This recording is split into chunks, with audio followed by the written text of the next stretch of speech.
નીચેનાનું વર્ણન કરો. એ. ફૂલોની ખેતી.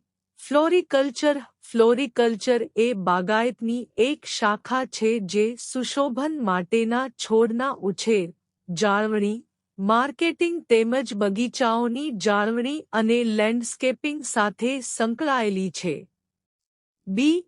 છૂટક ફૂલ અને દાંડીવાળા ફૂલ વચ્ચેનો તફાવત.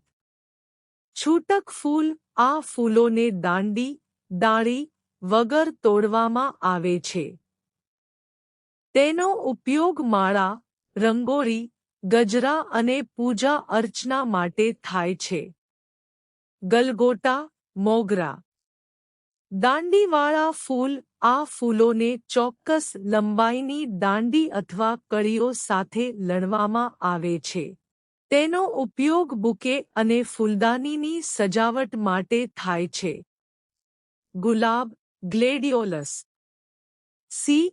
કટ ગ્રીન્સ અથવા પર્ણસમૂહ આ આકર્ષક રંગ અને સ્વરૂપ ધરાવતા તાજા પાંદડા કે ડાળીઓ છે, જેનો ઉપયોગ ફૂલોની ગોઠવણીમાં ફિલર તરીકે સૌંદર્ય વધારવા અને બુકે બનાવવામાં થાય છે.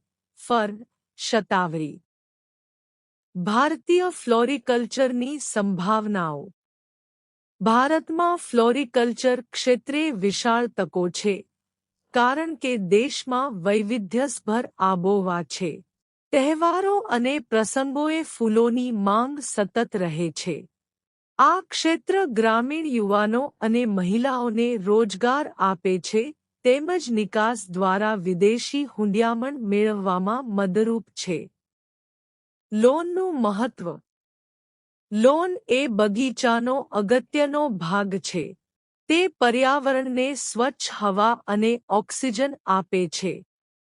તે ઘર કે વિસ્તારનો દેખાવ સુધારે છે અને મિલકતનું મૂલ્ય 15 થી 20% સુધી વધારે છે.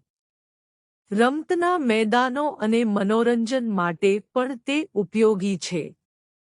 ઇન્ડોર બાગકામ. ઘર, ઓફિસ કે બંધ જગ્યાઓની અંદર છોડ ઉગાડવાની પદ્ધતિને ઇન્ડોર બાગકામ કહે છે. તે ઘરની સુંદરતા વધારવાની સાથે હવાની ગુણવત્તા સુધારે છે અને તાજગી પૂરી પાડે છે. ઉદાહરણો.